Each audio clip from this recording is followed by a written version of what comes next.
നിങ്ങളുടെ കയ്യിൽ ഷോർട്ട് ടേമിന് 2 3 മാസത്തേക്ക് കുറേ എക്സസ് ഫണ്ടുണ്ട്. എന്നിട്ട് അത് നിങ്ങൾക്ക് ഷോർട്ട് ടേമായിട്ട് ഡിപ്ലോയ് ചെയ്യണം. നല്ല ഹൈ ഇൻട്രസ്റ്റ് കിട്ടണം. With very low risk. അങ്ങനെ നിങ്ങൾക്ക് ആഗ്രഹമുണ്ടോ? എന്നാൽ ഈ ഷോ നിങ്ങൾക്കുള്ളതാണ്. Get into the show.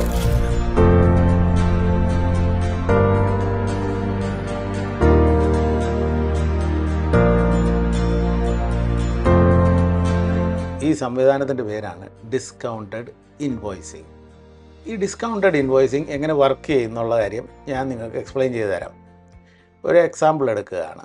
Gopal എന്ന് പറഞ്ഞ ഒരു വ്യക്തിയുണ്ട്.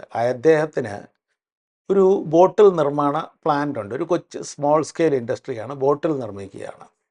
പെപ്സി, കൊക്കക്കോള, മിറിണ്ട ഇങ്ങനെയൊക്കെയുള്ള ബോട്ടിൽസ് ഉണ്ടല്ലോ, അത് നിർമ്മിച്ചു കൊടുക്കുകയാണ്. എന്നിട്ട് ഈ വലിയ കമ്പനികൾ ഒരു ഡേറ്റ് തരും. ഈ ഡേറ്റിനുള്ളിൽ ആ കോൺട്രാക്റ്റിൻ്റെ ഡെലിവറി നടന്നിരിക്കണം. അത് കഴിഞ്ഞിട്ട് നിങ്ങൾക്ക് 90 ദിവസം കഴിഞ്ഞിട്ട് നിങ്ങൾക്ക് പേയ്മെൻറ്റ് കിട്ടിയിരിക്കും എന്നുള്ള കാര്യം പറഞ്ഞിരിക്കും. ഇപ്പം ഗോപാലന് ഒരു കോൺട്രാക്റ്റ് കിട്ടി. ഈ മാസം 30-ാം തീയതിക്കുള്ളിൽ നിങ്ങൾ അത് ഡെലിവർ ചെയ്തിരിക്കണം. ഗോപാലൻ അങ്ങനെ കറക്റ്റായിട്ട് ഡെലിവറും ഒക്കെ ചെയ്തു. പക്ഷേ ഈ കോൺട്രാക്റ്റിനകത്ത് എഴുതിയിട്ടുണ്ടല്ലോ 60 ദിവസം കഴിഞ്ഞിട്ട്, 60 ദിവസം അല്ലെങ്കിൽ 90 ദിവസം കഴിഞ്ഞിട്ട് നിങ്ങൾക്ക് അതിൻ്റെ കാശ് പേയ്മെൻറ്റ് നടത്തത്തുള്ളൂ എന്നുള്ള കാര്യം.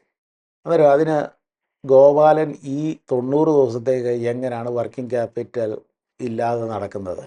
ബിക്കോസ് ഗോപാലന് വേണ്ടി പണി ചെയ്ത ആൾക്കാർക്ക് എല്ലാവർക്കും ശമ്പളം കൊടുക്കണ്ടേ. ഗോപാലൻ്റെ സപ്ലയർ ഉണ്ടല്ലോ, ഗോപാലൻ ഈ സാധനം ഉണ്ടാക്കാനുള്ള സപ്ലൈ ചെയ്യുന്നവർ, അവർക്ക് കാശ് കൊടുക്കാതിരിക്കാൻ പറ്റുമോ?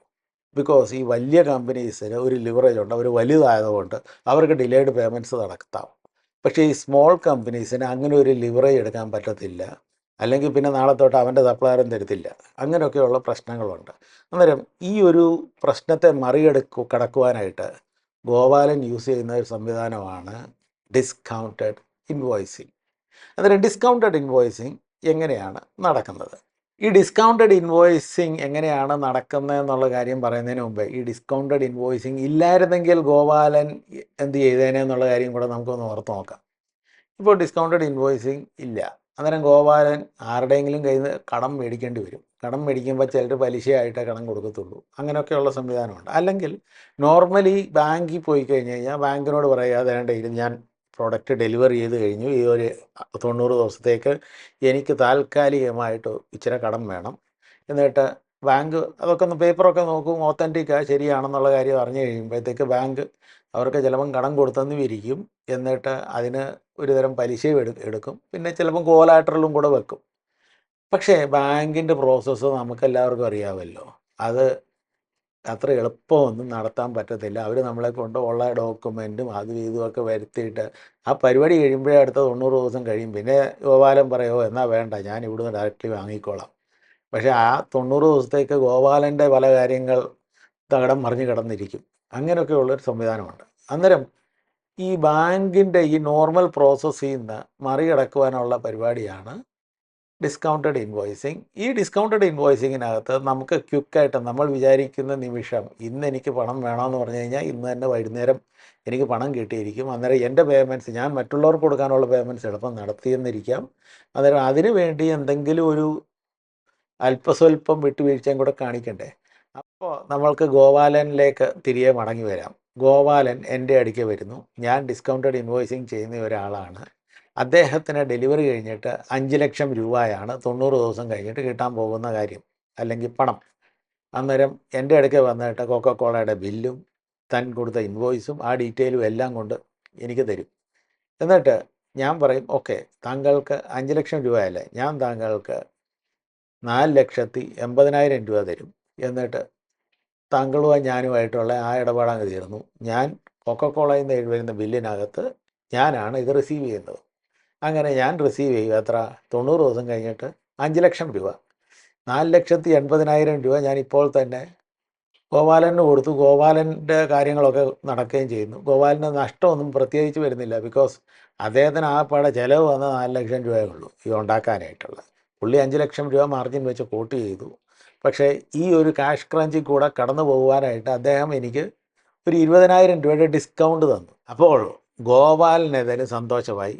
അദ്ദേഹത്തിൻ്റെ വർക്കിംഗ് ക്യാപിറ്റൽ പ്രശ്നങ്ങളെല്ലാം തീർന്നു. ഞാനിപ്പോൾ ഗോപാലന് കാശ് കൊടുക്കുന്നതിന് മുമ്പ് ഒരു കോൺട്രാക്റ്റ് സൈൻ ചെയ്യും, ഗോപാലനും ഞാനും കൂടെ ഉള്ള കോൺട്രാക്റ്റ്. എന്നിട്ട് അതിനകത്ത് ക്ലിയർലി മെൻഷൻ ചെയ്തിരിക്കും, ഈ പേയ്മെൻറ്റ് ഗോപാലിന് വരേണ്ട പേയ്മെൻറ്റ് ഇപ്പോൾ എൻ്റെ കയ്യിലാണ് വരേണ്ടതെന്നുള്ള കാര്യം. എന്നിട്ട് നോട്ടിഫിക്കേഷൻ എവിടെ പോകും? ആ കൊക്കക്കോള കമ്പനിയുടെ അക്കൗണ്ട്സ് ഡിപ്പാർട്ട്മെൻറ്റിലെ കറക്റ്റ് പ്ലേസിലൊക്കെ പോവും. എന്നിട്ട് അവിടുന്ന് അവർ പേയ്മെൻറ്റ് റിലീസ് ചെയ്യുമ്പോൾ അത് എൻ്റെ പേർക്കായിരിക്കും പേയ്മെൻറ്റ് റിലീസ് ചെയ്യുന്നത്. അന്നേരം എനിക്ക് 3 മാസം അല്ലെങ്കിൽ 90 ദിവസം കഴിഞ്ഞിട്ട് കിട്ടുന്ന എത്രയാണ്? 5 ലക്ഷം രൂപ. ഈ 3 മാസത്തിനകത്ത് എനിക്ക് പലിശ എത്രയാണ് കിട്ടിയിരിക്കുന്നത്? ടോട്ടലി ഇയർലി പലിശ നോക്കിക്കഴിഞ്ഞാൽ 16.5% അല്ലെങ്കിൽ 16.25% പലിശയാണ് എനിക്ക് കിട്ടിയിരിക്കുന്നത്. വെറും 3 മാസത്തെ ഒരു വിട്ടുകൊടുത്ത് വരുന്നു. അപ്പോൾ നിങ്ങളിൽ പലർക്കും വേറെ ഒരു സംശയം കൂടെ കാണും. ഇങ്ങനെ ഒരു ഗോപാലനെ കണ്ടുപിടിക്കാൻ അദ്ദേഹത്തിന് വേണ്ടി പലിശ കാശ് കൊടുക്കുന്നതൊക്കെ ഒരു പ്രശ്നമല്ലേ? അതെങ്ങനെയാണ് നടത്തുന്നത്? അങ്ങനെ നടത്തുന്ന കമ്പനീസുണ്ട്. അതാണ് ഡിസ്കൗണ്ടഡ് ഇൻവോയ്സിങ് ചെയ്യുന്ന കമ്പനീസുണ്ട്. അപ്പോൾ നമ്മളെപ്പോലുള്ളവർ പോയിട്ട് ഈ ഡിസ്കൗണ്ടഡ് ഇൻവോയ്സിങ്ങിനകത്ത് എങ്ങനെയാണ് ഇൻവെസ്റ്റ് ചെയ്യേണ്ടത്?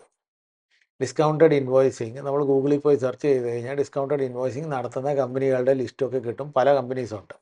അതിനകത്ത് നല്ലൊരു കമ്പനിയുടെ പേര് പറഞ്ഞു കഴിഞ്ഞാൽ ട്രേഡ് ക്രെഡ് എന്ന് പറഞ്ഞൊരു കമ്പനിയുണ്ട്. വളരെ നല്ല കമ്പനിയാണെന്നാണ് പൊതുവെ അറിയപ്പെടുന്നത്. ICICI ബാങ്കിൻ്റെ ഒരു ഹാൻഡ് ഹോൾഡിങ്ങും കൂടെ ഉള്ള ഒരു കമ്പനിയാണ്. ഫുൾ ചാർട്ടേഡ് അക്കൗണ്ടൻസ് ആണ് ഇത് നടത്തുന്നത്.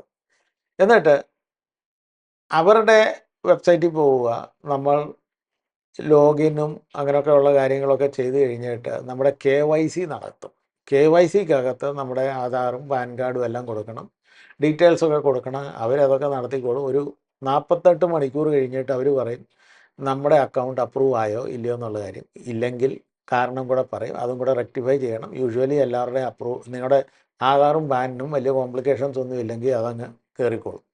അത് കഴിഞ്ഞിട്ട് നമ്മൾ ലോഗിൻ ചെയ്ത് കഴിഞ്ഞിട്ട് നമുക്ക് ലിസ്റ്റ് ഓഫ് കമ്പനീസ് കാണും, ഏത് കമ്പനീസിലാണ് ഇൻവോയ്സിങ് കിടക്കുന്നുള്ള കാര്യം. എന്നിട്ട് നമ്മളൊരു കമ്പനിയെ ക്ലിക്ക് ചെയ്യുക. എന്നിട്ട് ആ കമ്പനിയുടെ എത്ര ഇൻവോയ്സസ് കിടപ്പുണ്ട്, ആ ഇൻവോയ്സസിൽ നമ്മൾ ഒരു ഭാഗം അല്ലെങ്കിൽ ഏതെങ്കിലും നമ്മൾ ഇൻവെസ്റ്റ് ചെയ്യാം. അതിനകത്ത് നമുക്ക് വലിയ തലവേദന പെടുന്നില്ല. ഇവരാണ് ഈ ഡീലെല്ലാം ചെയ്യുന്നത്. ഞാൻ പറഞ്ഞില്ലേ, ഞാൻ ഗോപാലനുമായിട്ട് കോൺട്രാക്റ്റ് സൈൻ ചെയ്യുന്നുള്ള കാര്യം. ഇതൊന്നും നമ്മൾ അന്വേഷിക്കേണ്ട കാര്യമില്ല. അവരാണ് കോൺട്രാക്റ്റ് സൈൻ ചെയ്യുന്നത്, അവരാണ് എല്ലാം റിസീവ് ചെയ്യുന്നത്. നമ്മൾ ഇതിൻ്റെ പുറകിൽ നിന്നിട്ട് ഇൻവെസ്റ്റ്മെൻറ്റിനുള്ള കാശ് കൊടുക്കുകയാണ്.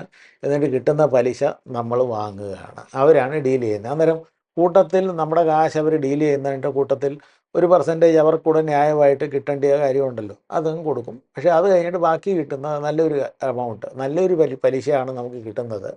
അത് നമ്മുടെ അക്കൗണ്ടിലോട്ട് നമ്മളിഞ്ഞ് തരും. അക്കൗണ്ട് എന്ന് വെച്ച് കഴിഞ്ഞാൽ ആപ്പിനകത്തുള്ള നമ്മുടെ അക്കൗണ്ടിലോട്ട് കിട്ടും. എന്നിട്ട് നമ്മൾ വീണ്ടും കണ്ടിന്യൂ ചെയ്ത് റീഇൻവെസ്റ്റ് ചെയ്യാം വേറെ ഒരു ഇൻവോയ്സിലോട്ടോ എങ്ങനെയെങ്കിലും. പിന്നെ ഏത് സമയത്തും നമുക്ക് ഫണ്ട് ലിക്വിഡായിട്ട് അതിനകത്ത് കിടപ്പുണ്ട്. നമുക്ക് ഇനി ഇൻവെസ്റ്റ്മെൻറ്റ് മറ്റുള്ളവർക്ക് ഈ ഡിസ്കൗണ്ടഡ് ഇൻവോയ്സിങ് ചെയ്യാൻ ആഗ്രഹമില്ലെങ്കിൽ, അല്ലെങ്കിൽ ഫുള്ളായിട്ടോ ഭാഗമായിട്ടോ നമ്മളങ്ങ് വിഡ്രോയും ചെയ്യാം. അങ്ങനെ ഒരു സംവിധാനമാണ്. അപ്പോൾ ഇതിനകത്ത് ചില റിസ്ക്സ് ഒക്കെ ഉണ്ട്. നമ്മളെപ്പോലെ ചിന്തിക്കുകയാണ്, ഈ ഗോപാലൻ്റെ കാര്യം നമ്മൾ ഏറ്റെടുത്തു, ഗോപാലനൊരു ഫേക്ക് ഇൻവോയ്സ് ആണോ തന്നത്?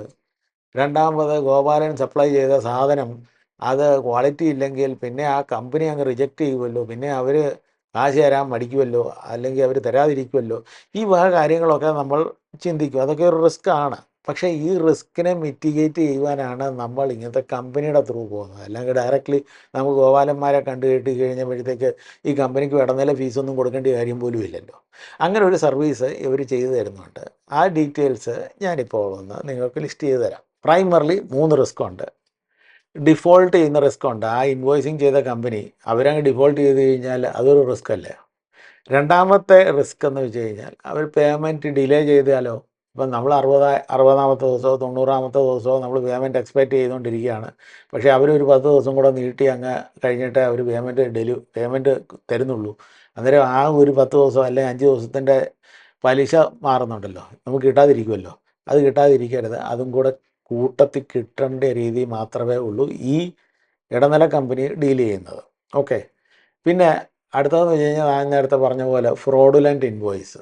ആ ഫ്രോഡുലൻ്റ് ഇൻവോയ്സ് വരാതിരിക്കാനായിട്ട് ഈ കമ്പനീസ് തന്നെ അവർ ആ ഓർഗനൈസേഷൻ ഉണ്ടല്ലോ, ഇൻവോയ്സിങ് ചെയ്ത ഓർഗനൈസേഷൻ, അവിടെ ചെന്നിട്ട് പറയും നിങ്ങൾക്ക് ഇൻവോയ്സ് ലഭിച്ചിട്ടുണ്ടോ, ഈ ഇൻവോയ്സിന് അഗെയിൻസ്റ്റായിട്ട് പേയ്മെൻറ്റ് ലഭ്യമാണോ, ഈ ഡീറ്റെയിൽസൊക്കെ ഈ ഇടനില കമ്പനിയാണ് പോയി ചെക്ക് ചെയ്യുന്നത്. അന്നേരം ഇവരാണ് ഇത് എൻഷുർ ചെയ്യുന്നതെന്ന് വെച്ച് കഴിഞ്ഞാൽ ഇത് ഗ്യാരണ്ടീഡ് പേയ്മെൻറ്റ് വരണമെന്നുള്ള കാര്യം. പിന്നെ നമ്മൾ ഈ കമ്പനീസിൻ്റെ ട്രാക്ക് റെക്കോർഡും കൂടെ നോക്കണം. ഏതാ ഈ ഇടനില കമ്പനീസ്, ഡിസ്കൗണ്ടഡ് ഇൻവോയ്സിങ് നടത്തുന്ന കമ്പനീസിൻ്റെ ട്രാക്ക് റെക്കോർഡും കൂടെ നോക്കണം. ഈ ട്രേഡ് ക്രെഡ് എന്ന് പറഞ്ഞ കമ്പനിയുടെ ട്രാക്ക് റെക്കോർഡ് പ്രകാരം അവർക്ക് 0 ഡിഫോൾട്ടാണ് ഇതുവരെ ഒരു കമ്പനിയും ഡിഫോൾട്ട് ചെയ്തിട്ടില്ല.